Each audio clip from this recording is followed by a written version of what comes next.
Datuk Seri Anwar merupakan anak kelahiran Pulau Pinang.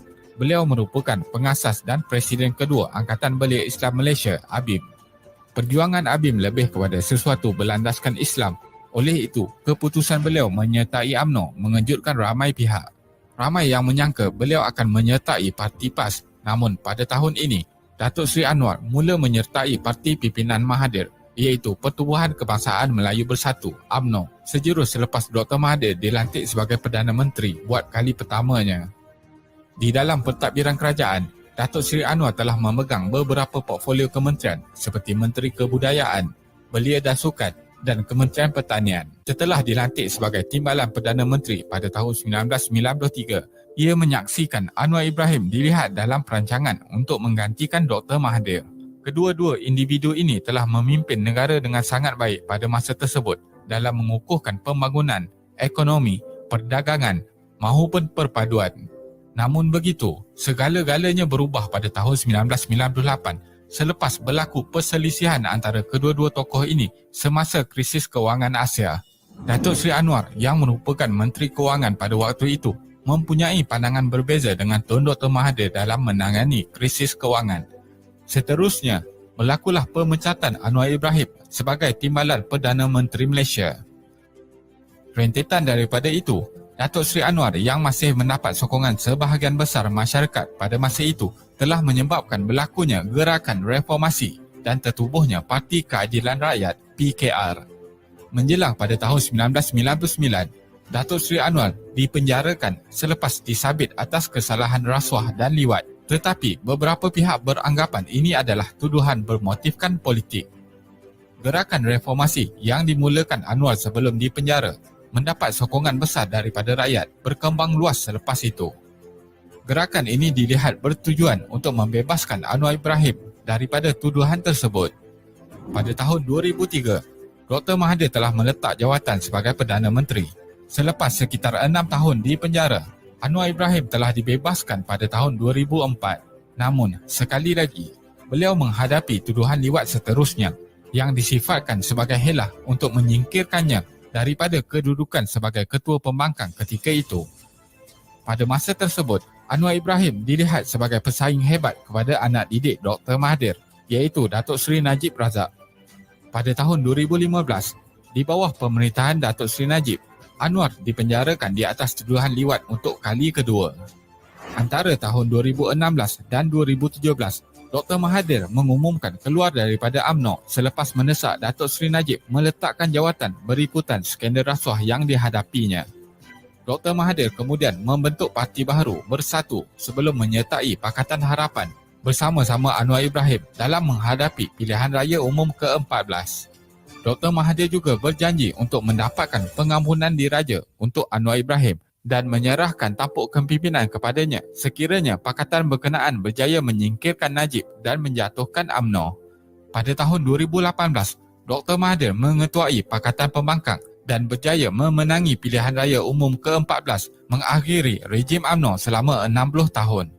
Dalam tempoh seminggu, Anwar Ibrahim berjaya mendapatkan pengampunan diraja dan dibebaskan. Pada tahun 2019, Anwar Ibrahim sekali lagi menghadapi tuduhan berunsur seksual. Namun beliau menyifatkan dakwaan ini sebagai politik paling teruk. Kes berkenaan digugurkan kerana kekurangan bukti. Awal tahun ini menyaksikan senario berbeza di mana Dr. Mahathir dikatakan menerima tekanan daripada penyokong Anwar Ibrahim dalam menentukan tarikh penyerahan kuasa. Akhirnya, pada 24 Februari 2020, Dr. Mahathir telah meletak jawatan sebagai Perdana Menteri Malaysia dan seterusnya mencetuskan krisis dan pergolakan parti politik Malaysia dalam memilih Perdana Menteri seterusnya. Keadaan tidak menentu ini menyebabkan Tan Sri Muhyiddin Yassin telah dipilih majoriti ahli parlimen untuk menerajui kepimpinan Malaysia, sekaligus menggagalkan sekali lagi Datuk Seri Anwar menjadi Perdana Menteri.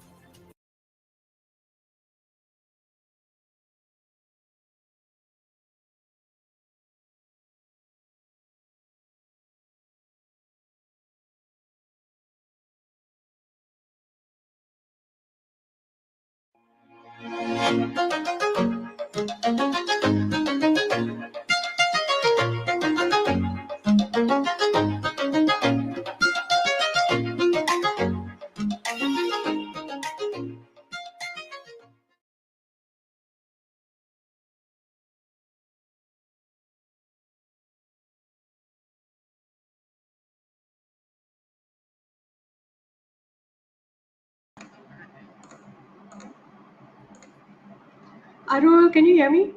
Yes. Okay, you're going live now. Huh?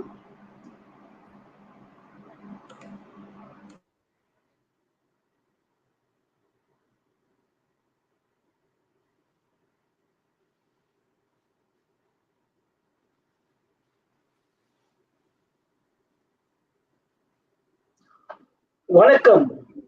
வெட்டி பேச்சு வெட்டியா பேசுதில்ல. இன்னைக்கு நம்மளோட 38வது show. இதுக்கு முன்னால 37 show நடந்துருச்சு. இன்னைக்கு 5ஆம் தேதி அக்டோபர். அண்ட் இன்னைக்கு உள்ள ஷோ வந்துட்டு திருப்பியுமே வந்துட்டு கொஞ்ச நாளா வந்து ஸ்டூடியோல நடந்துச்சு ஷோ. இப்ப திருப்பி வந்து ஆன்லைனுக்கு நம்ம வந்திருக்கோம். அண்ட் ஷோக்கு ஸ்டார்ட் பண்றது முன்னால இப்ப வந்து கோவிட் சீசன். இன்னைக்கு வந்து 589 கேசஸ், 3 இறப்பு. அண்ட் ஐசியூல 103 பேர் இருக்கிறாங்க ஐசியூல. இது வந்து ஒரு ரொம்ப சீரியஸான ஒரு சூழ்நிலை. அதனால வேக்சின் இல்லாத ஒரு சூழ்நிலையில இதுதான் நம்மளோட வேக்சின். ஸோ வெளியே போகும்போது மாஸ்க் போட்டுக்கோங்க. ஓகே, மாஸ்க் போட்டுக்கோங்க. இப்படி போடக்கூடாது, இப்படியும் போடக்கூடாது. சரியா? மாஸ்க் வந்துட்டு முழுமையா மூக்கையும் வாயும் மூடணும். அதுதான் அந்த மாஸ்கோட முக்கியமான விஷயம். அண்ட் ஓகே, இன்னைக்கு எல்லாத்துக்கும் இந்த ஷோவை கேட்கறவங்களுக்கு இன்னைக்கு ஒரு ரொம்ப இன்ட்ரெஸ்டிங்கான ஒரு டாபிக், முக்கியமான ஒரு டாபிக். அன்வாரை நம்பலாமா அப்படின்ற ஒரு கேள்வி. இதுதான் இன்னைக்கு உள்ள டாபிக். அண்ட் இன்னைக்கு உள்ள ஷோல பார்த்தீங்கன்னாக்க எப்போதும் போல ஒரு ஷோல வந்து இந்த ஷோ கடைசியில வந்துக்கிட்டு ஒரு யாராச்சும் ஒரு தலைவரை வந்து நம்ம வந்துட்டு இன்ட்ரடியூஸ் பண்ணுவோம். ஆனா இப்ப வந்து ஷோவை வந்துட்டு 2 மெயின் ஸ்பீக்கர் வந்திருக்காங்க. ஒண்ணு வந்து நம்ம தோழர் பத்தா. வணக்கம் பத்தா. வணக்கம். ஒன்னு நம்ம தோழர் தேவேந்திரன். வணக்கம். அண்ட் இவங்க 2 பேரை இன்ட்ரடியூஸ் பண்றது முன்னால ஒரு சின்ன ஒரு வீடியோ, ஒரு பாட்டு. இது ஒரு ரொம்ப, அந்த பாட்டு ஒரு ரொம்ப முக்கியமான ஒரு பாட்டு. இது சாத்தியமாகுமான்னு தான் இந்த கேள்வி. இதுக்குதான் அப்ப இந்த பாட்டு முடிஞ்சு நம்ம கேள்வி கேட்க போறோம். சரியா? ஸோ நம்ம இப்போ வந்து இந்த வீடியோல வந்து ஒரு சின்ன ஒரு பாட்டு காட்சி இருக்கு. ஸோ எல்லாரும் இந்த பாட்டு காட்சியை கேளுங்க. அப்புறம் தொடர்ந்து நம்ம வந்துட்டு வெட்டி பேச்சு வெட்டியா பேசுதல், வெட்டி பேசுது. அதனாலதான் அங்க ஒரு கத்தி போச்சிருக்கோம். ஓகே.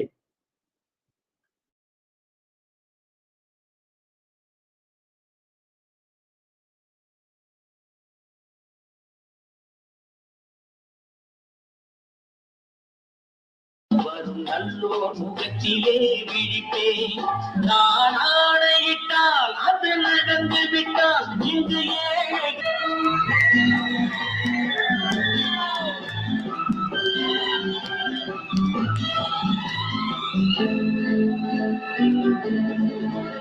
இங்கு ஊமைகள் ஏங்கவும் உண்மைகள் தூங்கவும் நானா பார்த்திருப்பேன்.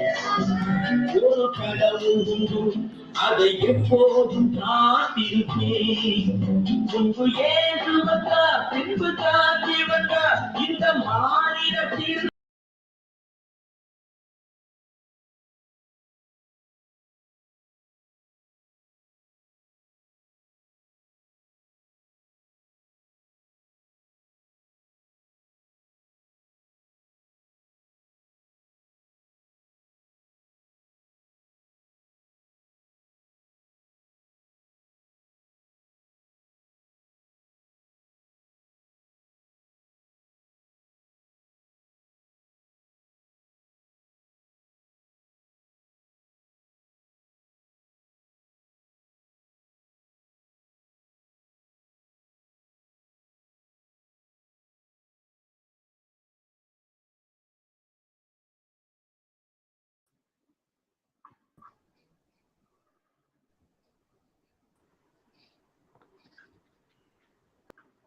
வணக்கம்.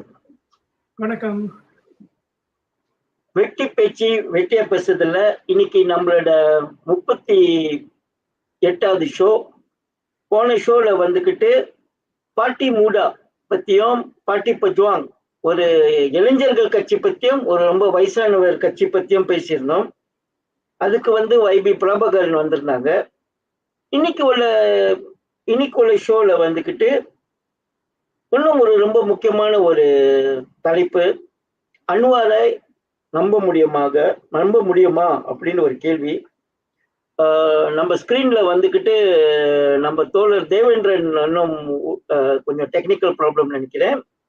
பட் என்னன்னாக்கா இந்த தேவேந்திரன் வருது வைக்கும் இதுக்கு முன்னால வந்துட்டு பார்த்தோம்னாக்க இப்பதான் பார்த்தா நம்ம சபா தேர்தல் முடிஞ்சிச்சு. அண்ட் சபா தேர்தல்ல வந்து பார்த்தோம்னாக்க பரிசான் வந்து பரிசான் பரிகத்தா நேஷனல் ஒன்று திருப்பி வந்துகிட்டு ஒரு ஆட்சிக்கு வந்திருக்காங்க. ஆனா ஒரு ரொம்ப ஸ்லிமான ஒரு மெஜாரிட்டி 37 பாதி 37னா உங்களுக்கு 38 சீட் கிடைச்சிருக்கு. அதனாலதான் ஒரு ரொம்ப சிம்பிளான ஒரு மெஜாரிட்டியில ஜெயிச்சிருக்காங்க. அண்ட் இன்னைக்கு வந்துட்டு நம்ம என்ன பேச போறோம்னாக்க 2 நாளுக்கு முன்னால அன்வார் இப்ராஹிம் வந்து நம்ம அவங்க போய் பார்த்தாரு. அண்ட் அவர் பார்த்துட்டு அவருக்கு வந்து போதுமான அளவுக்கு வந்துக்கிட்டு அவருக்கு போதுமான அளவுக்கு வந்துட்டு ஆளுங்க இருக்கிறாங்க, மெம்பர்ஸ் ஆஃப் பார்லிமெண்ட் சப்போர்ட் பண்றது இருக்கிறாங்கன்னு சொல்றாரு. அதை பத்தி தான் பேச போறோம். ஸோ வந்துட்டு நம்ம தேவேந்திரன் ஒன்றும் ஸ்கிரீன்ல வரல. ஆனா நான் வந்து நம்ம தோழர் பக்தாவை வந்து கொஞ்சம் இன்ட்ரோடியூஸ் பண்றேன். வணக்கம் பக்தா. வணக்கம். பக்தா பார்த்தோம்னாக்க மிந்திலாம் வந்து இவரை பார்க்கும் போதெல்லாம் சொல்லுவோம் டேவிடோட ஆளு இறங்கிட்டாரு அப்படின்னு தான் சொல்லுவோம். ஆனாக்க இவர் வந்துட்டு ஒரு ரொம்ப அரசியல் ஒரு மூத்த அரசியல்வாதி. நம்ம நாட்டுல மலேசியன் திராவிடர் கழகத்திலேருந்து 73லேருந்து அவர் இருந்திருக்காரு. அப்புறம் தமிழ் பெல் கிளப்ல 75, 86 மணிமன்றம். அப்புறம் அரசியல் பொலிட்டிக்ஸ்னு பார்த்தோம்னா பிக்கமாஸ் கட்சி. ஓகே, பிக்கமாஸ் கட்சி அது ஒரு ரொம்ப சிறந்தான கட்சி. புஸ்தமாம் லஞ்சங்களோட பெரிய கட்சி அது. அப்புறம் பிக்கமாஸ்ல தான் அப்ப டேவிட்டும் இருந்தாங்க. அப்புறம் பிக்கமாஸ்லேருந்து டிஏபிக்கு டேவிட் போனாரு. நான் நினைக்கிறேன் பாத்தாவும் 2 பேருமே டிஏபில இருந்தாரு. அப்புறம் 2008க்கு மேல வந்துகிட்டு அவர் வந்து பிகேஆர் இந்த ரெப்போமசி பிற்பாடு 2008ல வந்து பிகேஆர்ல இப்ப வந்து லம்பா பந்தாய் வந்து வைஸ் பிரசிடென்டா இருக்கிறாரு. லம்பா பந்தாய் கிளையில வந்துட்டு பிகேஆர்ல வந்துட்டு அண்ட் பல இந்தியர்கள் விஷயம்னா பிகேஆரோட பல இடத்துல வந்துகிட்டு அவர் தான் ஸ்போக்ஸ் பர்சனா இருந்திருக்காரு பிகேஆர் அடிப்படையில, இந்தியர்கள் அடிப்படையில. ஸோ வணக்கம் பாத்தா. வணக்கம்.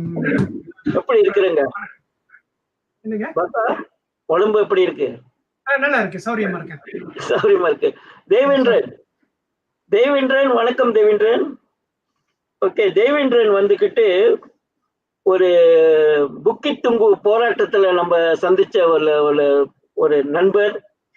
ஆனா தேவேந்திரன் வந்துகிட்டு 29 வருஷமா வந்துட்டு பத்திரிகை இதுல ஈடுபட்டிருக்காரு. அவரோட பார்த்தோம்னாக்க அவர் ஒரு 4-5 பத்திரிகையில வந்து அவர் வந்துட்டு பேர் போட்டிருக்காரு. ஓகே, தூதர் பத்திரிகையில வந்து 90ல ஆரம்பிச்சிருக்காரு. 92ல வந்து தினமுரசுல, அப்புறம் வந்துட்டு திருப்பியும் வந்துட்டு 94ல வந்துட்டு எங்க இருந்தங்க தேவேந்திரன் 94ல, அப்புறம் 97ல திருப்பி தினமுரசுல வேலை செஞ்சீங்க. இன்னைக்கு அப்புறம் 99ல வந்து மக்கள் ஓசை. ஸோ மக்கள் ஓசையில வந்து ஒரு முக்கியமான one of the main editor சொல்லலாம். அங்க உள்ள மக்கள் ஓசை பத்திரிகையில இருக்கிறாரு. வணக்கம் தேவேந்திரன். ஓகே, உங்க 2 பேர்கிட்டையும் ஷோக்கு மெயின் கேள்விக்கு போக முடியாத கேள்வி வந்துட்டு எனக்கு பதில் வந்துட்டு நம்ப முடியாது, தெரியல. இது ஒண்டிதான் உங்கள்கிட்ட எதிர்பார்க்கிறேன். சரியா? அப்புறம் வந்துட்டு கேள்விக்கு உண்மையான கேள்வி போகும். சரியா? பார்த்தா அன்வார நம்பலாமா? நம்பலாம். ஓகே, தேவேந்திரன் நம்பலாமா? ஓகே தேவேந்திரன், உங்களோட மைக் திருப்பி சொல்லுங்க தேவேந்திரன். நம்பலாமா? நம்பலாம், தாராளமா நம்பலாம். தாராளமா அரசியல் நம்பலாம். ஓகே ஓகே, இப்பதான் கேள்வி இருக்கு. சரி, இப்ப 2 பேருமே நம்பலாம்னு சொல்றது ஒரு சூழ்நிலையில வந்துட்டு பார்க்கறவங்க எல்லாம் கேள்வி இருந்தாக்க கேள்விகள் கேளுங்க. முடிஞ்ச அளவுக்கு நம்ம கேள்வி கேட்க போறோம். ஸோ முத கேள்வி வந்துகிட்டு, ஓகே 2008 இதே ஒரு சூழ்நிலையில வந்துகிட்டு அன்வார் வந்துட்டு 16ஆம் தேதி செப்டம்பர் வந்துட்டு எனக்கு கூட பேர் என் கட்சியில சேர்ந்துட்டாங்க, ஆட்சி பிடிக்க போறோம் 2008 வந்து வாட்டி வந்து அன்வார் சொன்னாரு. ஆனா செப்டம்பர் 16, 2008 முடிஞ்சு விட்டது, ஆட்சி கவுர்ல. அப்புறம் வந்து 2013 தேர்தல் பிற்பாடும் அன்வார் சொன்னாரு தேர்தல் நம்ம ஜெயிச்சிட்டோம். ஆனா அப்பயும் வந்து 2013 வந்துட்டு பரிசான் தான் ஜெயிச்சிச்சு. ஸோ இப்ப வந்துட்டு இப்ப இடைக்காலத்துல 23ஆம் தேதி செப்டம்பர்ல 23ஆம் தேதி செப்டம்பர்ல சொன்னாரு எனக்கு வந்து ஒரு பலமான சப்போர்ட் கிடைச்சிருச்சு, எனக்கு ஒரு மெஜாரிட்டி இருக்குன்னு சொல்றாரு. ஸோ இந்த விஷயத்துல 2 வாட்டி வந்துட்டு இதே கேள்வி இதே மாதிரி நடந்து சரியா ஆகல. இப்ப திருப்பி அன்வார் சொல்றாரு, இது உண்மையா இருக்குமா தான் பக்தா என்ன நினைக்கிறேன்? உண்மை, நீங்க சொல்றது உண்மை. எலெக்ஷனுக்கு பிறகு ஒரு 16 பேர்கிட்ட இங்க செப்டம்பர் 16 நினைக்கிறேன் இங்கிட்ட வந்து சேர வேண்டியவங்க, நம்ம பக்கத்தான் பக்கம் வந்து சேர வேண்டியவங்க இருந்தாங்க. சேர வேண்டியது நான் பெரிய பெரிய தலைவர்கள்கிட்ட பேசினேன், சிவராஜ் சாமரியால்கிட்டலாம் நான் பேசினேன், வந்து சேர வேண்டியது உண்மைதான். ஆனா இங்க மலேசியால மலேசியால ஒரு பெரும் தலைவர் போய் அவங்க எல்லாத்தையும் தன்னை கட்டி இங்கிட்ட வர விடாம ஆக்கிட்டாரு. நினைக்கிறேன் அவங்களுக்கு ஒரு வேலை பேசியிருப்பாரு, அதனால இங்கிட்ட ப்ராமிஸ் பண்ணவங்க இங்கிட்ட வரல. அது உண்மைதான், அது வர வேண்டியது உண்மைதான். அதே மாதிரி 13வது எலெக்ஷன்ல இந்த அன்வார் வந்து நம்ம ஜெயிச்சிட்டோம்னு சொன்னாரு.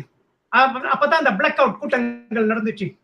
அது உண்மைதான். என்ன செஞ்சாங்க, நீங்க டிவியை பாத்தீங்கன்னாக்கா எதிர்கட்சி நிறைய நம்மளுடைய பக்கத்தால் வந்து நிறைய சீட்டை ஜெயிச்சுக்கிட்டு வந்துச்சு.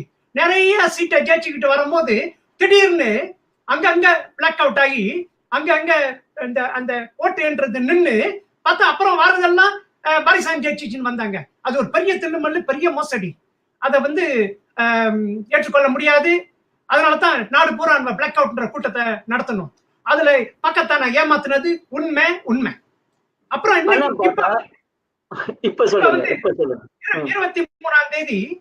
23ஆம் தேதி அன்வார் இப்ப போய் இவரை போய் பார்த்திருக்காரு, அகோங்க போய் பார்த்திருக்கிறாரு.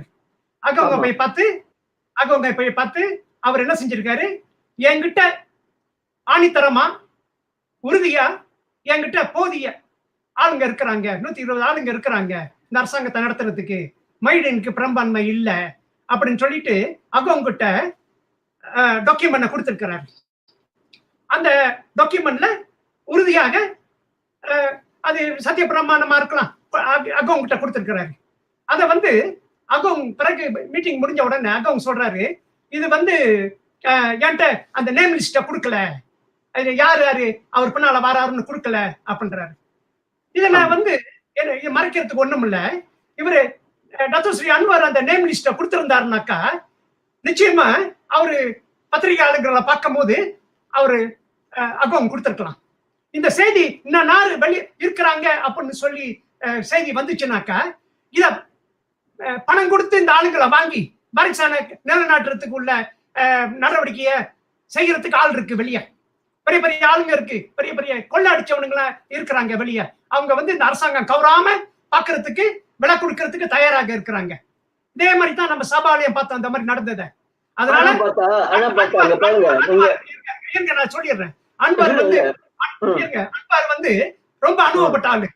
இதான் அவருக்குள்ள கடைசி வாய்ப்பு. இதையும் அவர் ஏமாற தயாரா இல்ல. நாங்க கட்சியில அவர் செஞ்சதை முழுமையா ஆதரிக்கிறோம். என்ன போல ஆளு உறுதியா அவர் பின்னால் நிக்கிறோம், அவர் செஞ்சதுதான் சரி அப்படின்ட்டு கட்சிக்கே நான் செய்தி அனுப்பி விட்டேன். அவ்வளவுதான். வேற அன்வர் வந்து எங்க பொய் சொல்ல, எங்க தில்லுமல் பண்ணல, நடந்தது உண்மைதான். ஆனா பார்த்தா உங்க வாயிலே இப்ப சொன்னுங்க, அந்த இப்ப அவர் கூட இருக்கிறவங்க எல்லாம் விலை கொடுத்து வாங்கிடலாம்னு சொல்றீங்க. அதனாலதான் அவர் வந்து அந்த பேரை வந்து வெளியாக்கலண்டு. ஆமா, ஏன்னா ஆள் மட்டும் இல்ல, மத்த கட்சிக்காரங்களும் இருக்கிறாங்களே, விலை போகக்கூடிய இருக்கிறாங்களே. 5 மில்லியன் கொடுக்க வேண்டிய இடத்துல 10 மில்லியன் கொடுத்தா ஏன் போக மாட்டாங்க? ஓகே, சரி. நம்ம வந்துட்டு ஒரு சின்ன ஒரு இப்போ கொஞ்ச நேரத்துல வந்து இப்ப தேவேந்திரன் திரும்பியும் வந்துட்டு நம்ம ஸ்கிரீன்ல இல்ல. நான் நினைக்கிறேன் ஒரு டெக்னிக்கல் பிரச்சனை ஓட்டிட்டு இருக்கு.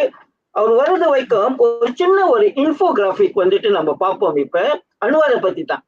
ஏன்னா அன்வார் வந்துட்டு ஒரு சிறந்த பொலிட்டிஷியன் நாட்டுல.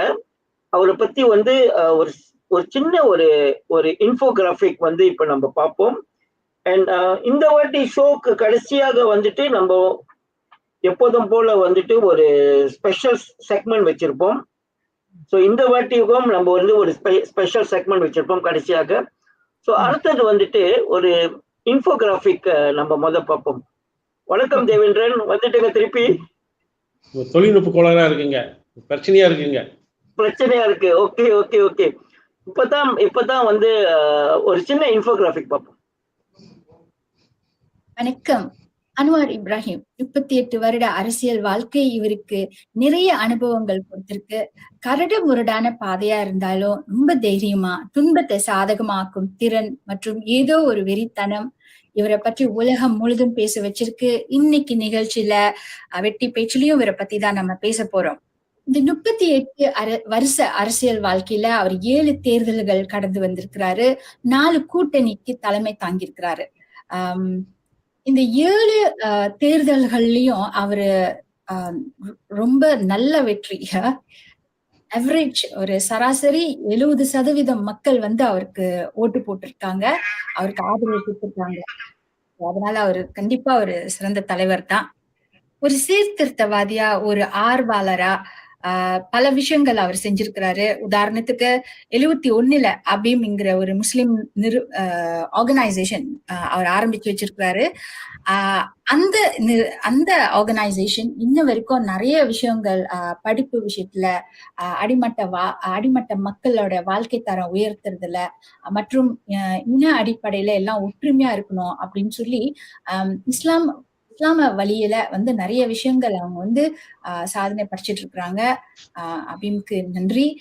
அதன் பிறகு 98 பார்த்தோம்னாக்கா ஒரு பெரிய அலை, பல வருடங்கள் கழிச்சு மக்கள் எழுச்சி ஒண்ணு நடந்துச்சு அப்படின்னு சொன்னாக்கா இந்த 98 அன்வார் ஆரம்பிச்ச ரிஃபார்மசியில தான்.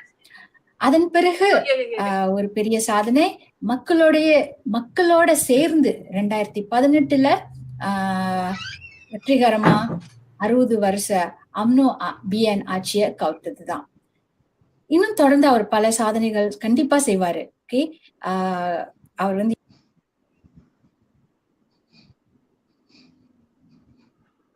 ஓகே. வணக்கம் தேவேந்திரன். வந்துட்டு கேள்வி என்ன கட்டோம்னாக்க, இந்த அன்வார் வந்துட்டு இதுக்கு முன்னால வந்துட்டு செப்டம்பர் 16 வந்து ஆட்சி கவுந்துரும், நிறைய பேர் என் கூட சேர்ந்து செப்டம்பர் 16, 2008 ஒரு வாட்டி சொன்னாரு.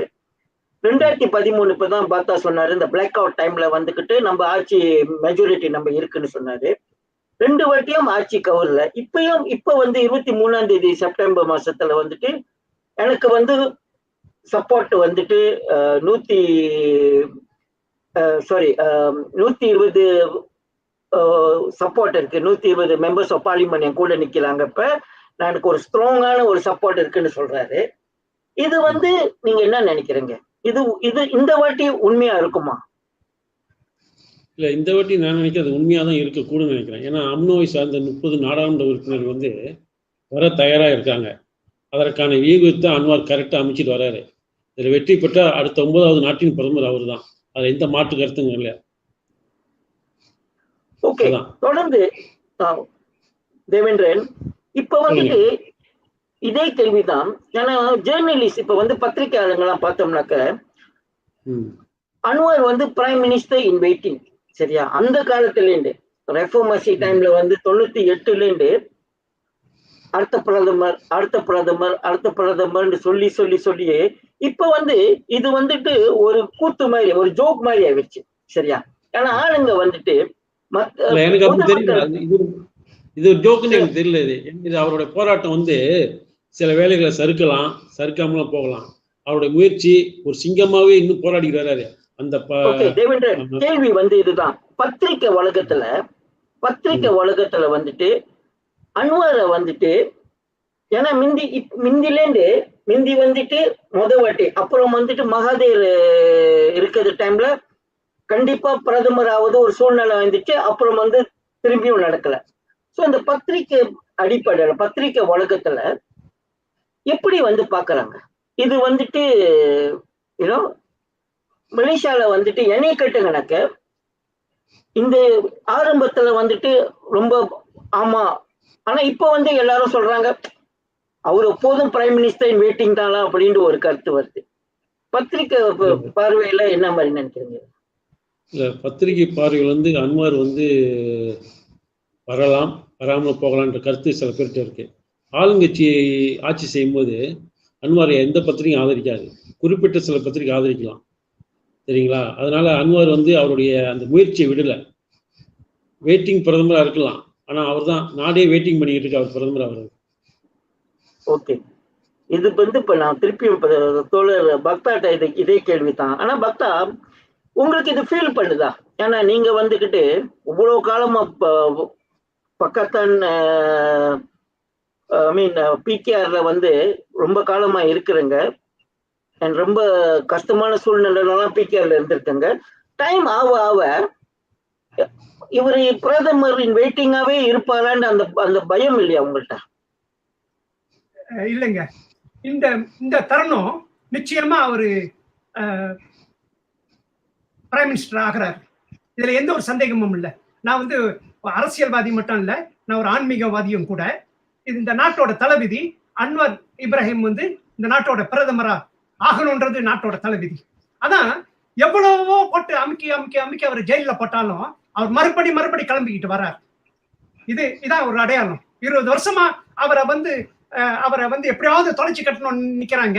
இவங்க அமுக்க இவர் உலக ரீதியில பெரிய தலைவரா இருக்கிறாரு. இவர் நிச்சயம் இந்த முறை அவரு பிரைம் மினிஸ்டர் ஆகுறதுல இதுவும் தடுக்க முடியாது. நிச்சயமா நான் சொல்றேன் இது. ஆமா பார்த்தா நிச்சயமா நீங்க சொல்றீங்க. பட் இதுதான் நிறைய வாட்டி தடுக்கிட்டாங்களே. தடுக்கிறாங்க. இந்த வாட்டி தடுக்க முடியாது அவரை. இந்த வாட்டி அவர் தடுக்க முடியாது. அவர் நிச்சயமா இந்த வாட்டி தலைவர் ஆவாரு. இந்த வாட்டி மட்டும் அவர் தலைவர் ஆகலன்னு சொன்னாக்கா இருக்கக்கூடிய சீனர்கள் இன்னும் வெளியூருக்கு பணத்தை மூலதானம் பண்ண ஆரம்பிச்சிருவாங்க. இந்த நாடு வந்து வீணா போயிடும். இந்த வாட்டி வரணும். இது இறைவனுடைய கட்டளை. இவர் வந்தே ஆவார். இது வந்த பிறகு நான் வந்து உங்களை பாக்குறேன். ஓகே, வெட்டி பேச்சு வெட்டியா பேசுறதுல கேள்விகள் இருந்தாக்க தயவு செஞ்சு கேள்விகள் கேளுங்க. அண்ட் ஸோ ஸ்கிரீன்ல கேள்விகள் போட்டிருக்கோம். சிவல் அண்ட் இந்தியன் கேள்விகள் வந்திருக்கு. ஸோ நம்ம 2 பேருக்கும் கேள்விகள் தெரியுது தானே? Okay, so okay. அண்ட் இது தொட்டு வந்துக்கிட்டு ஒன்னுனாக்க இந்தியர்கள் மத்தியில வந்துக்கிட்டு அன்வார் மேல வந்து மிந்தி வந்துட்டு இந்த கம்போங் ராவான்னு ஒரு இன்சிடென்ட் நடந்துச்சு. இந்த மணி அடிக்கிறதுன்னு ஒரு பிரச்சனை வந்துச்சு. அந்த டைம்ல வந்துட்டு ஆளுங்களோட என்ன நினைக்கிறாங்கன்னாக்கா, அன்வார் வந்து ஒரு இஸ்லாமியவாதி, ஒரு ரொம்ப இஸ்லாம் ஸ்ட்ராங்கான உள்ளவர், இவரு வந்தாக்கா நம்மளுக்கு பிரச்சனை. ஆனா இது ஒரு பழைய கதை. ஆனா அந்த பழைய கதையை திருப்பி வந்துக்கிட்டு நிறைய வாட்டி சொல்லியிருக்காங்க. இப்போ உள்ள சூழ்நிலையில தேவேந்திரனுக்கு இப்போ உள்ள சூழ்நிலையில இந்தியர்கள் வந்துட்டு எப்படி பாக்குறாங்க அன்வார்? அந்த சம்பவத்துல இந்தியர்கள் மறந்துட்டாங்கன்னு தான் நினைக்கிறேன் நானு. மறந்துட்டாங்களா? ஓகே, இந்த வரை அன்வாரை வந்து அவங்க நேசிக்கிறாங்க. இல்லைன்னா அவர் இவ்வளவு பெரிய மெஜாரிட்டியோட அவர் இந்த ஆட்சி அந்த பக்கத்தான் ஆட்சி அமைச்சிருக்க முடியாது. அவர் சிறைக்கு போன பிறகு கூட அவர் வந்து இந்த அரசியல் பேர் போடுறாருனாக்கா மூவின மக்களுடைய ஆதரவு தான். இந்தியர்கள் மட்டும் இல்லை, இன்னைக்கு மூவினத்துக்கும் அவர் தான் பிரதமராக வரணும்னு எதிர்பார்க்குறாங்க. ஆனா அரசியல்ல சில இடியப்ப சிக்கல் இருக்குனால கொஞ்சம் சிரமம் தான். அதாங்க பார்த்தா நீங்க என்ன நினைக்கிறீங்க? இந்தியர்கள் மத்தியில் எப்படி இப்ப உள்ள சூழ்நிலையில எப்படின்னு? நான் வந்து உங்களுக்கு தெரியும் அரசியல்ல ரொம்ப தீவிரமா ரொம்ப ஆழமா இருக்கிற ஆளு, என்னோட நீண்ட கால சரித்திரம் இருக்குன்றது உங்களுக்கு தெரியும். நான் சொல்றேன் பாருங்க, இது உண்மை. டத்தோஸ்ரீ அன்வர் வந்து ஒரு விதத்துல எம்ஜிஆர் மாதிரி. எம்ஜிஆர் எவ்வளவுதான் குறை சொன்னாலும் அந்த குறை சொல்ற குற்றச்சாட்டுலாம் எம்ஜிஆர் மேல ஒட்டாது.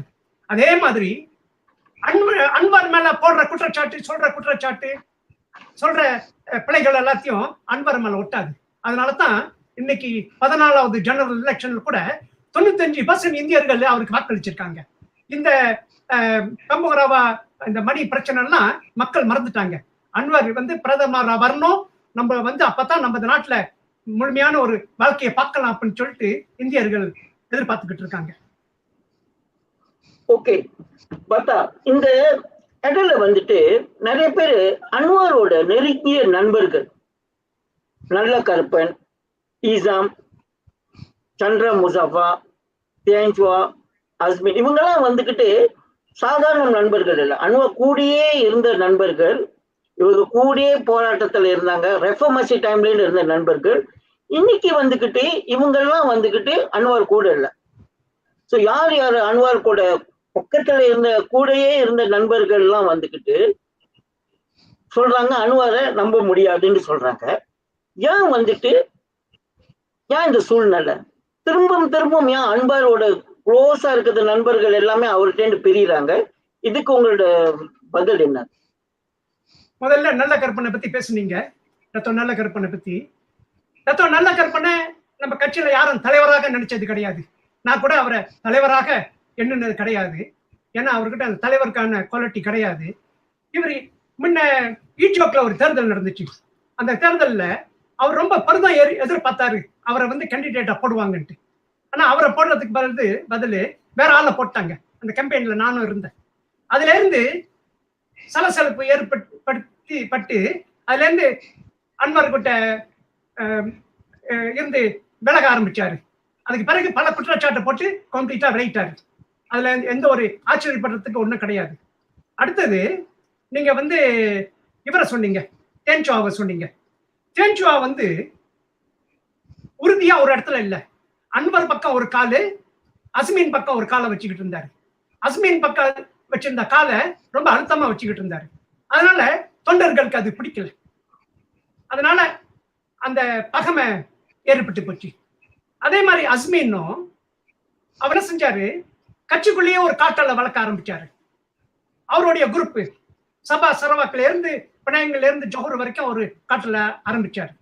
ஸ்ரீநகர்ல உள்ள இது ஜிஎல்சிங்களுக்கு கூட வெளியூர்ல இருந்து ஆளை கொண்டு வருவாரு.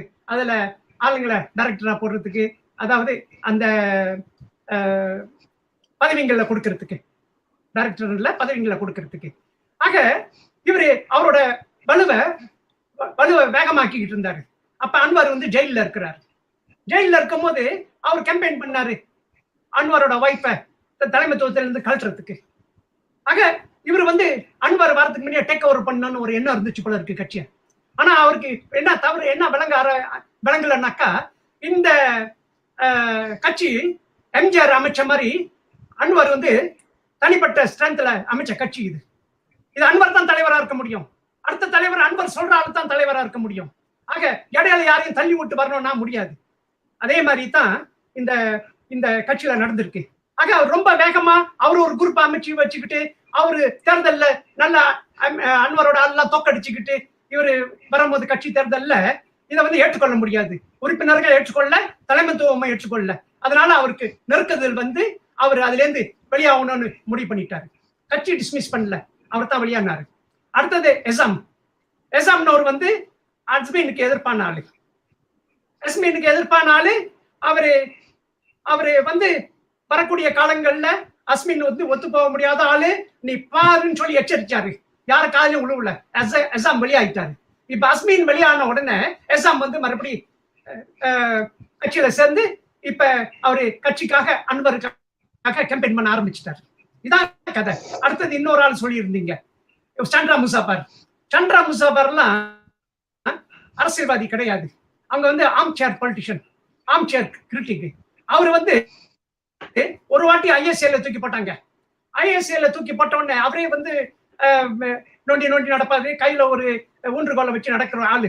அவர் ஒரு வாட்டி ஜெயில தூக்கி போட்ட உடனே அவரால் தகம் பண்ண முடியல. இதை மறுபடியும் கண்டினியூ பண்ணுமான்னு நினைச்சுக்கிட்டு அவரும் கட்சி விட்டு போயிட்டாரு. இதான் நடந்த கதை. யாரும் அவர் பின்னால இன்னும் பல பலவான ஆளா இருக்கிறாங்க. யாரும் அவங்க எல்லாம் கட்சி விட்டு வெளியே போல அன்வார குறை சொல்லல. இதுதான் நடந்திருக்கு. ஆனா அந்த கேள்விக்கு வந்துட்டு அந்த அந்த ஏன் வந்துகிட்டு அன்வார் கூட இருந்தவங்களே, ஏன்னா எல்லாரும் சொல்லுவாங்க அன்வார் கூட இருந்தவங்களே அவர் கூட இல்லையே இன்னைக்கு சொல்லும் போது அவரை நம்ப முடியுமானதான் அந்த கேள்வி வந்துகிட்டு இருக்கு. அதே விஷயத்துல நான் மேபி காரணங்கள் வந்துகிட்டு பக்தா வந்துட்டு ஏன் வந்துகிட்டு இசாம், நல்லகற்பன், சந்திர முசஃபர், தென்சுவா, அஸ்மின் இவங்கெல்லாம் வந்து ஏன் கட்சியிலேருந்து வெளியாகினாங்கன்னு வந்து அவர் கருத்து சொன்னாரு. அண்ட் ஓகே தேவேந்திரன், இன்னொன்னு கேள்வி வந்துட்டு இப்ப 2-3 பேர் வந்துகிட்டு இப்ப கேள்விகள் பார்த்தோம்னாக்க நம்மளோட ஃபேஸ்புக் லைஃப்ல வந்துட்டு பல பேர் சில கேள்விகள் கேட்கறாங்க. என்ன கேள்வினாக்கா அவங்க கேட்கறாங்க, அன்வார் வந்துட்டு இன்னைக்கு வந்துட்டு அம்னோ கூட சேர்ந்து தானே ஆட்சிக்கு வர முடியுது, அப்படின்னா அன்வார் யாரு கூடனாலும் வேலை செய்வாரா? ஓகே, சோ இதுதான் வந்துட்டு அந்த கேள்வி. எப்படி வந்துகிட்டு இத பத்தி என்ன கருத்து உங்களுக்கு? இல்ல, ஒருவேளை அம்னோவின் முன்னாள் துணைத் தலைவர் அன்வார், அதை மறந்து விட முடியாது. அந்த பழைய பாசம் கூட இருக்கலாம். ஆனா அரசியல்ல வந்து எதுவுமே நிரந்தர நண்பனும் கிடையாது, நிரந்தர எதிரியும் கிடையாது. இதே அன்வார் வந்து துன் மகாதீர் முகமது வந்து 20 ஆண்டுகளுக்கு முன்பு சிறையில் தள்ளினாரு. அதே மகாதீர் தான் இந்த அன்வார் பிரதமர் ஆக்குனாரு. அதனால அடுத்த நாட்டு நலன் கருதி எது வேணுமோ நடக்கலாம். அம்னுவை வந்து அன்வார் ஆதரிக்கலாம், அன்வார் அம்னுவை ஆதரிக்கலாம். அது வந்து தவறுன்னு சொல்ல முடியாது. நாட்டு நலன் கருதி ஏதாவது ஒரு முடிவை எடுத்தாகணும். இதுதான் அரசியல் கட்சியோட நோக்கமாக இருக்குதுன்னு நினைக்கிறேன். ஓகே பாத்தா, இதே தான் இப்ப வந்துட்டு எல்லாம் வந்து என்ன பாக்குறாங்கன்னாக்கா, ஒரு காலத்துல வந்துகிட்டு இந்த நஜீப், ஜைட் ஹமீடியா எல்லாம் வந்துகிட்டு தூக்கி எரிஞ்சிட்டு தான் இந்த புது அரசாங்கம் வந்துச்சு. பக்கத்தான் ஹராப்பாண்டு ஒரு அரசாங்கம் வந்துச்சு, நிறைய நம்பிக்கை கொடுத்துச்சு. அப்புறம் வந்துட்டு பிகேஆர் உள்ளவங்க தான், வெளியே உள்ளவங்களை பிகேஆர் உள்ள சில பேர் சதி செஞ்சு முய்தீன் யாசின், அப்புறம் நஜீப், ஜைட் ஹமீடி கூட இதுதான் வந்துகிட்டு அந்த காலத்துல மகாதேஷ் இந்த திருடனுங்க கூட எல்லாம் சேர்ந்துட்டு ஆட்சி பிடிச்சிட்டாங்க. பேக்டோ கவர்மெண்ட் சொல்றாங்க. இன்னைக்கு வந்துகிட்டு அன்வார் வந்துட்டு ஒன்னு பேக்டோ அரசாங்கம் தானே கொண்டுட்டு வர்றாரு. அண்ட் இதுவும் வந்துட்டு நஜீப்பும் ஜைட் ஹமீடியும் வந்துகிட்டு ஜைட் ஹமீடி தானே ஆதரவு கொடுக்கிறாரு. இதுக்கு வந்து என்ன உங்களோட? இப்ப டத்தோஸ்ரீ அன்வார் அமைக்கிறது வந்து பேக்டாட் கவர்மெண்ட் கிடையாது. மக்கள் 14வது பொது தேர்தலில் அன்வாருக்கு கொடுத்த வாக்குகளை, சக்தியை, வெற்றியை இப்ப நிலநாட்டுறாரு. நிலநாட்டுறதுக்கு பல யுக்திகளை கையாளுறாரு. இன்னும் உங்களுக்கு தெரியணும், நீங்களும் அரசியல்ல பண்பட்டாலு, அரசியல்ல நீண்ட கால எதிரியும் கிடையாது, நீண்ட கால நண்பர்களும் கிடையாது. ஆக இப்ப அவரு இந்த நாட்டுல பல சீர்திருத்தத்தை ரிஃபார்மர்ஸிய உண்டாக்கணும்னு சொல்லி பயணிக்கிறாரு. அவரு மோட்டார் பைக்ல போனாரு, காடியில போனாரு, லோரியில போனாரு, கப்பல் ஏறி போனாரு, ட்ரெயின்ல போனாரு, அப்புறம் நடந்து போவாரு. இந்த என்னென்ன வழியில போய் அந்த இடத்துக்கு போக முடியுமோ அதை பயணித்து கொண்டிருக்கின்றாரு. இவரு அம்னோல போய் சேரல, அம்னோக்காரவங்க தான் இவர் கூட வராங்க. அதனால இந்த வெற்றி பெறறதுக்கு அவங்களோட சேர்றது, அவங்க வந்து ஆதரவு கொடுக்கறத இவர் பெறது வந்து தவறு கிடையாது. ஏன்னா அம்னோக்கு இவர் போனாருனாக்கா அம்னோட பாலிசியை ஃபாலோ பண்ணணும். அம்னோக்காரவங்க வந்து இங்க பக்கத்தான் கூட சேர்றதுனால இவங்க பக்கத்தானோட பாலிசியை தான் ஃபாலோ பண்ணணும் அப்படின்றது தெளிவா இருக்கு பாருங்க. ஆக அங்க அம்னோல இருந்து வந்து நீங்க அம்னோ மாதிரி கட்சி நடத்தணும்னு சொல்ல மாட்டாங்க, பக்கத்தான தான் ஃபாலோ பண்ணுவாங்க. இதான் நடந்துகிட்டு இருக்கு. இதுல வந்து குற்றம் கிடையாது. இவங்க என்ன அன்வரம் உறுதியான ஆளு, அதெல்லாம் வந்து மக்களுக்கு நம்பிக்கை இருக்கு. இதை ஒட்டி இன்னைக்கு வந்துட்டு நம்ம பார்த்தோம், மலேசியாக்கு என்ன போட்டிருக்காங்கன்னா போட்டிருக்காங்க கிங் மேக்கர் யாருனாக்க அம்னோ தான். அன்வார் இல்ல கிங் மேக்கர். ஏன் அப்படி பாக்குறாங்கனாக்க, இன்னைக்கு வந்துகிட்டு பக்கத்தான் முஹிடீனை வந்துகிட்டு கவுக்கிறது வந்துட்டு அம்னுவால தான் முடியுது, அன்வாரை ஏத்தி விடுறதும் அம்னுவால தான் முடியுது. நாளைக்கு வந்துட்டு அன்வா ஆட்சிக்கு வந்த பிற்பாடு அவரை கவுக்கிறதுக்கு சக்தியும் அம்னு கிட்ட தான் இருக்கு. அம்னு தான் கிங் மேக்கர்னு சொல்றாங்க. தேவேந்திரன், இதை பத்தி என்ன நினைக்கிறீங்க? அதான உண்மை. கிங் டு கிங் மேக்கர் சொல்றாங்களா, அதான் உண்மை. அம்னோ தான் ஆட்டி வைக்குது எல்லாத்தையும். அதுவும் மறைமுகமான ஒரு தலைவர் இருக்கார் ஆட்டி வைக்கிறதுல. அமைதியாக காய நாய்த்துக்கிட்டு எல்லாம் நல்லபடியாக நடக்குது. ஆனால் இன்னொன்று சொல்லி ஆகணும், நான் இது அன்வாருக்கு இது வந்து இறுதி வாய்ப்பாக தான் நான் கருதுறேன். ஓகே, இறுதி வாய்ப்பு. அடுத்து பொது தேர்தல் வந்துச்சுனாக்கா நிச்சயம் அம்னோ தான் ஜெயிக்கும். ஏன்னா நாட்டு அரசியல் அப்படி இருக்கு நிலைமை. அதாங்க அருண். ஓகே பக்தா, இது எப்படி நினைக்கிறேன் பக்தா? எனக்கு பின்னால வந்துகிட்டு இன்னைக்கு அன்வார் ஆட்சிக்கு வந்தாலும், நாளைக்கு ஆகோங் வந்துகிட்டு எல்லாம் பார்த்து அவர் ஆட்சிக்கு வந்தாலும், அவர் ஆட்சியை திருப்பி இது பண்றதுக்கு அம்னுக்கு அந்த பவர் இருக்கு. நீங்க சொல்றது ஒரு வகையில உண்மைதான். ஆனா இன்னும் 3 வருஷம் இருக்கு பொது தேர்தலுக்கு. இந்த ஆளுங்கட்சி தான் பொது தேர்தலை கூப்பிடணும் பாருங்க. இந்த 3 வருஷத்துல அன்வர் நிச்சயமாக பல யுக்திகளை என்ன செய்து திட்டம் போட்டு செய்து அந்த நாயக்கர்களையும் இந்த மாதிரி இந்த பக்கத்தான ஆதரிக்கிறதுக்கு அவர் வகை செய்வார்ன்றதுல எனக்கு நம்பிக்கை இருக்கு. இன்னொன்னு, நான் முதல்ல சொன்ன மாதிரி இவங்க அம்னோ தான் வந்து பக்கத்தான் கூட சேருது. அதனால அவங்க எல்லாம் கிளப்டோக்ராட்ஸ், திருடர்கள். அதனால நாடு என்ன ஆகும்னு நினைக்காதீங்க. ஏன்னா அந்த அவங்கவங்க இந்த கேஸ் எல்லாம் மன்னிச்சு அவங்களை ஏற்றுக்கொள்ள ஒருபோதும் அன்வர் சம்மதிக்க மாட்டார். ஆக அவங்களுடைய வாக்கு ரொம்ப முக்கியம். இவங்க என்ன பேசியிருக்காங்கன்னு தெரியாது. ஆனா அன்வர் அவ்வளவு தூரம் பணிஞ்சு போயிட மாட்டாரு. அரசியல் எதுவும் நடக்கும், அது மாற்று கருத்து கிடையாது. ஆமா, அரசியல் ஏதோ நடக்கலாம். ஆனா அவங்க அன்வர் ஆதரிக்கிறது உண்மைதான். ஓகே, வெட்டி பேச்சு வெட்டியா பேசுதுல இன்னைக்கு வந்துட்டு 38வது ஷோ அன்வாரை நம்பலாமா? அண்ட் இப்போ வரைக்கும் வந்துட்டு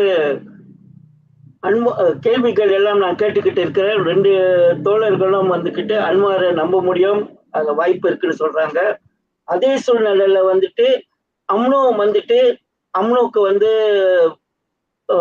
கிங் மேக்கர்னும் வந்து மறக்கலை யாருமே. அண்ட் வந்துட்டு பார்த்தா சொன்னாரு, அரசியல்ல வந்துட்டு பெர்மனன்ட் ஃப்ரெண்ட்ஸ் பெர்மனன்ட் எனிமி இல்லைன்னு சொன்னாரு. என்னது ஒரு பெர்மனண்டா உறுதியான ஒரு நண்பரும் எதிரியும் இல்லைண்டு. இதுல வந்து எனக்கு கம்பல்சிங் ஒண்ணு முக்கியமா சொல்வார், இதெல்லாம் இல்ல, ஆனா ஒரு பெர்மனண்டான ஒரு பிரின்சிபல் இருக்கணும்னு சொல்லலாம், கொள்கை இருக்கணும், கொள்கை வந்து ரொம்ப முக்கியம்னு சொன்னாரு. ஏன்னா இல்லாட்டி கொள்கை. ஸோ இந்த விஷயத்துல வந்துட்டு என்னோட அடுத்த கேள்வி வந்துட்டு, இன்னைக்கு வந்து மலேசியால வந்துட்டு ரொம்ப பேர் வந்துட்டு பாலிடிக்ஸ் மேல வந்து எதிர்ப்பு, அவங்களுக்கு வந்து கடுப்பு, எனக்கு ஒரு வெறுப்பு வந்துருச்சு.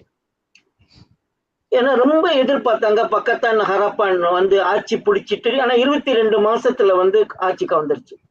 இந்த வெறுப்புனால ரொம்ப பேர் வந்துட்டு இந்த அன்வாரும் சரி மகாதீரும் சரி, இந்த மகாதீர் அன்வா வந்துட்டு பழைய கதை, இதை வந்துட்டு நம்ம மூடிடணும். அதனால வந்து இன்னைக்கு வந்து சைட் ஸ்டடிங்னு ஒரு புது பார்ட்டி மூடாண்டு வந்து ஒரு புது கட்சி உருவாகிருக்கு. அந்த கட்சிக்கு வந்து நிறைய பேர் வரவேற்பு கொடுக்குறாங்க. இன்னொரு பக்கத்துல சிட்டி காசிம் வந்துக்கிட்டு அவங்க பல என்ஜிஓஸ் எல்லாம் சேர்த்துக்கிட்டு இவங்கெல்லாம் என்ன சொல்றாங்கன்னாக்கா, இருக்குது அரசியல் இன்னைக்கு மகாதீர் அன்வார் அரசியல் வந்துட்டு பழைய அரசியல், நம்மளுக்கு வேண்டியது வந்து புதிய அரசியல், யங் பீப்புள்.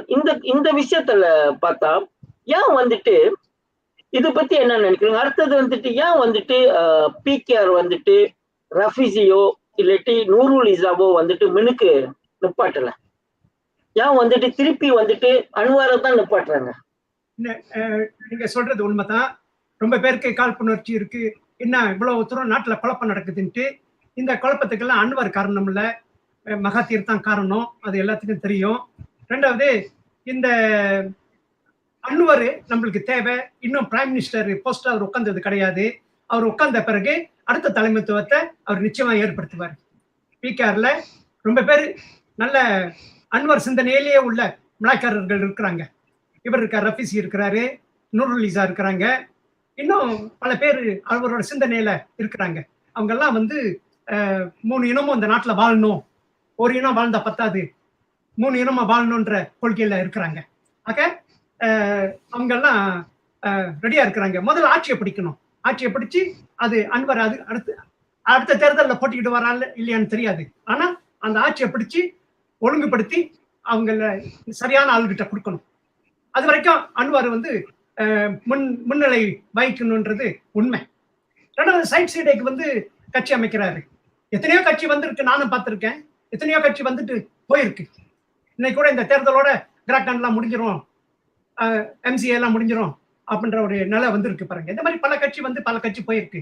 சைட் சைடைக்கு ஆரம்பிச்சிருக்காரு கட்சி, அது வந்து பேர் எடுக்கும், அது பேர் போடும் அப்படின்றதுல எந்த ஒரு உறுதிப்பாடும் கிடையாது பாருங்க.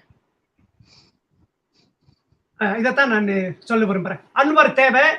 அன்வர் வந்து இந்த நாடு ஒழுங்குபடுற வரைக்கும் அவர் தலைவரா இருக்கணும். அவர் தொடர்ந்து எப்பொழுதும் தலைவரா இருக்க போறது கிடையாது.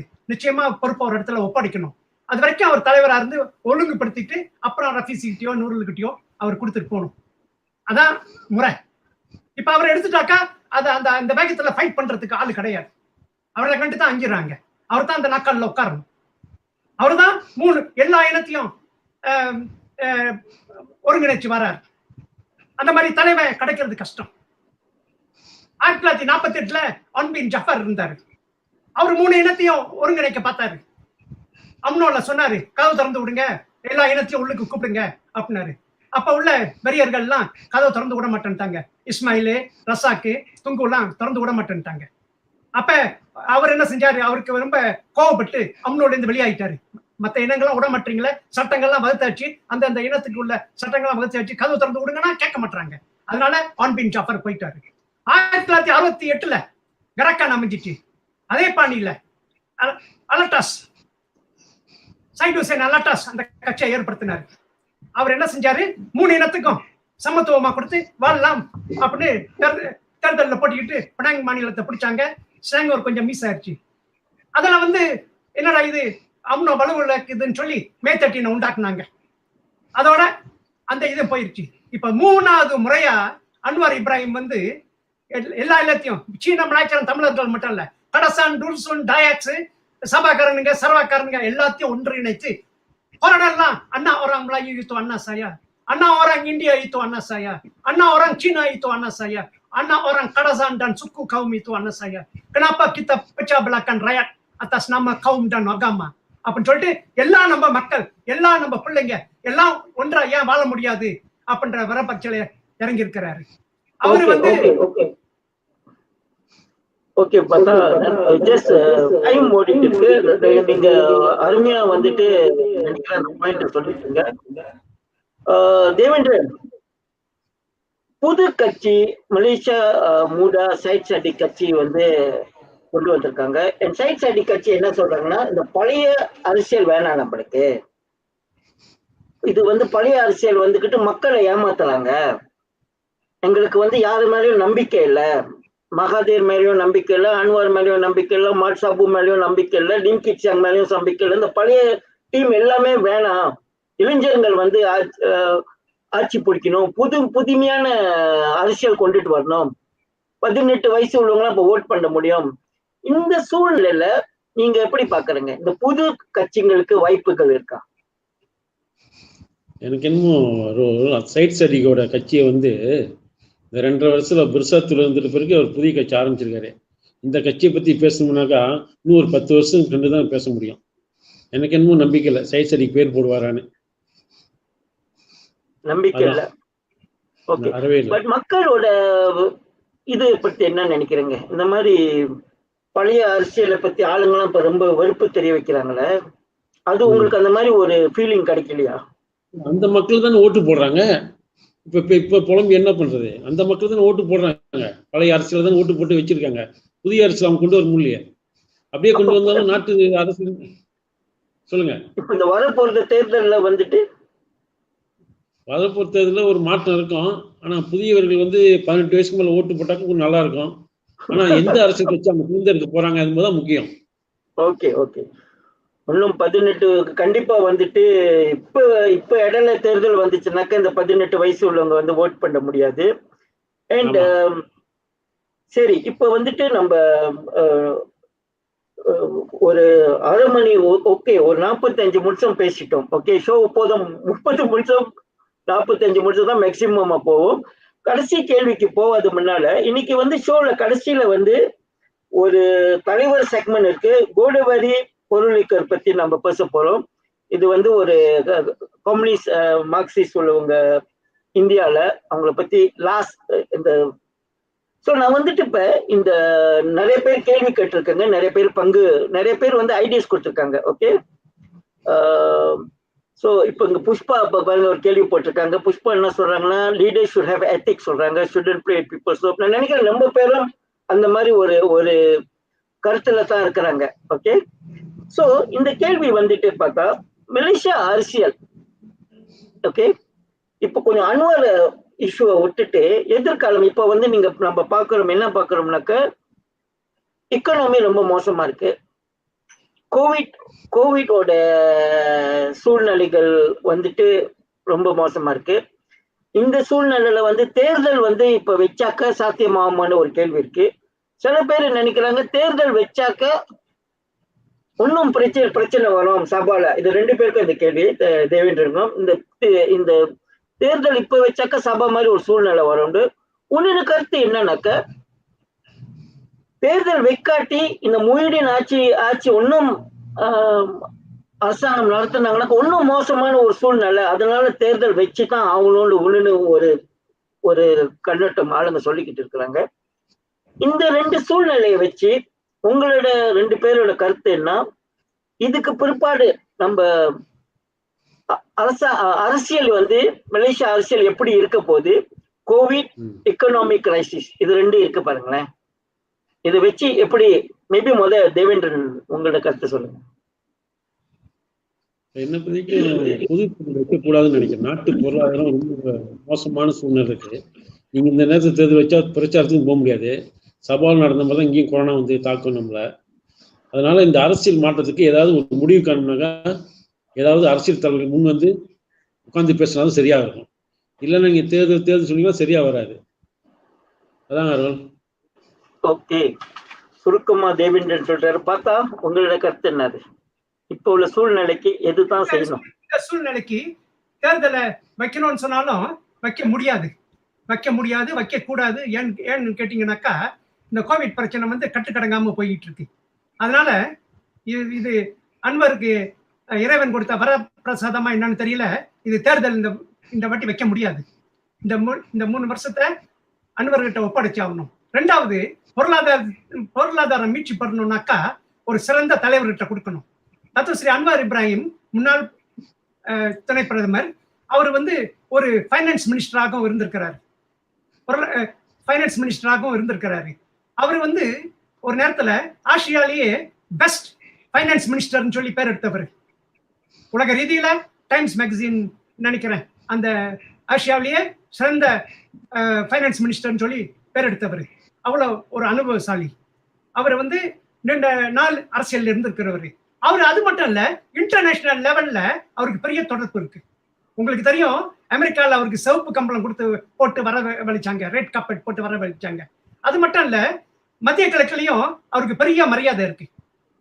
மத்திய கிழக்குல ஒரு ஆளு வந்து ஒரு தலைவர் என்ன செஞ்சிருக்காரு, அன்வார் ஆட்சி எடுத்தாக்கா நாங்க 50 பில்லியன் இன்வெஸ்ட் பண்ண தயாரா இருக்கணும்னு சொன்ன கருத்தும் இருக்கு.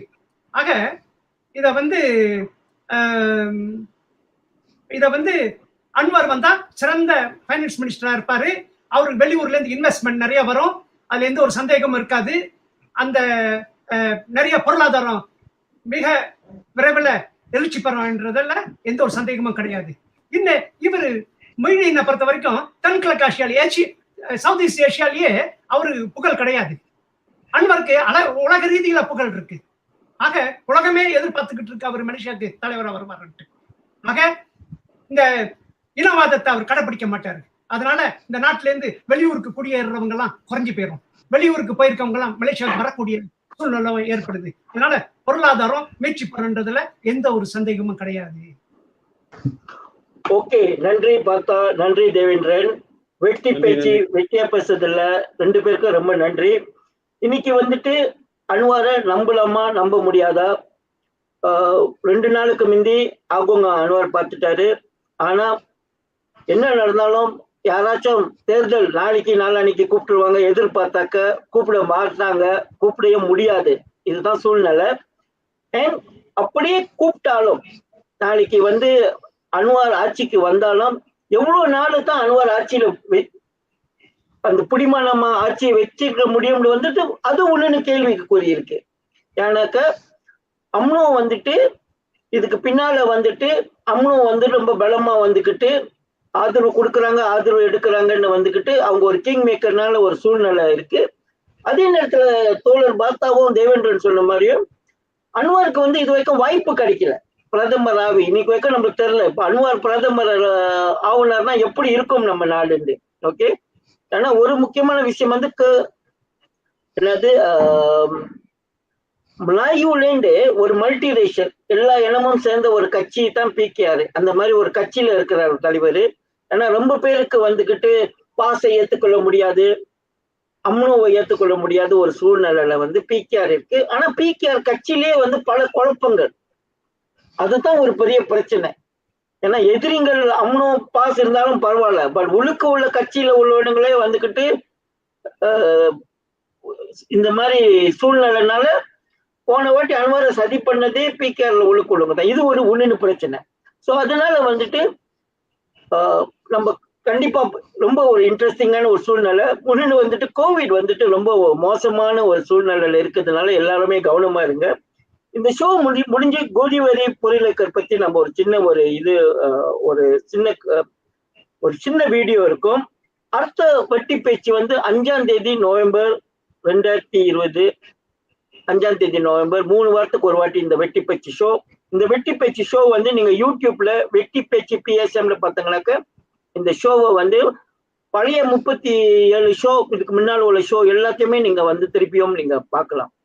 எல்லாத்துக்கும் நன்றி. வாழ்க பாட்டாளி, வளர்க வர்க்க போராட்டம். வணக்கம், நன்றி. நன்றி, வணக்கம்.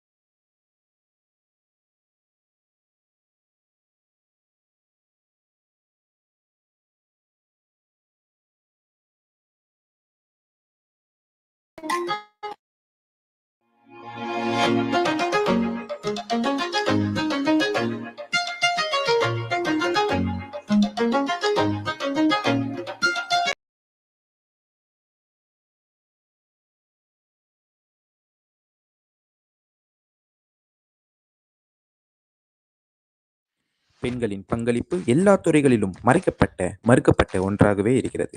அறிவியல், சமூகம், அரசியல் என எந்த துறைகளும் இதற்கு விதிவிலக்கல்ல. கட்சி அமைப்பிற்குள்ளும் வெளியிலும் செயல்படும் பெண்கள் ஆண்களுக்கு இணையாக போற்றப்படுவதும் கொண்டாடப்படுவதும் இல்லாத நிலை இன்றும் நீடிக்கவே செய்கிறது.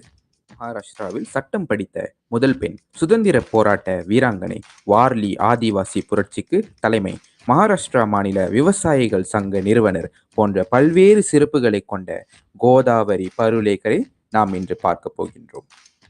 1945 மகாராஷ்டிராவின் தானா மாவட்ட பகுதிகளில் கிளர்த்தெழுந்த வார்லி ஆதிவாசிகளின் புரட்சிக்கு முன்னணி பங்கு வகித்தவர்கள் கோதாவரியும் அவரது கணவர் ஷாம்ராவ் பாருலேக்கரும் தான்.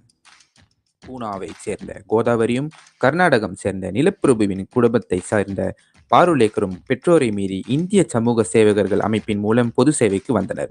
பல்வேறு இயக்கங்களை கட்டியும் ஒருங்கிணைத்தும் மக்கள் பணியாற்றினர். ஒரு கட்டத்தில் கம்யூனிஸ்ட் கட்சியுடன் இணைந்து செயல்படுகின்றனர்.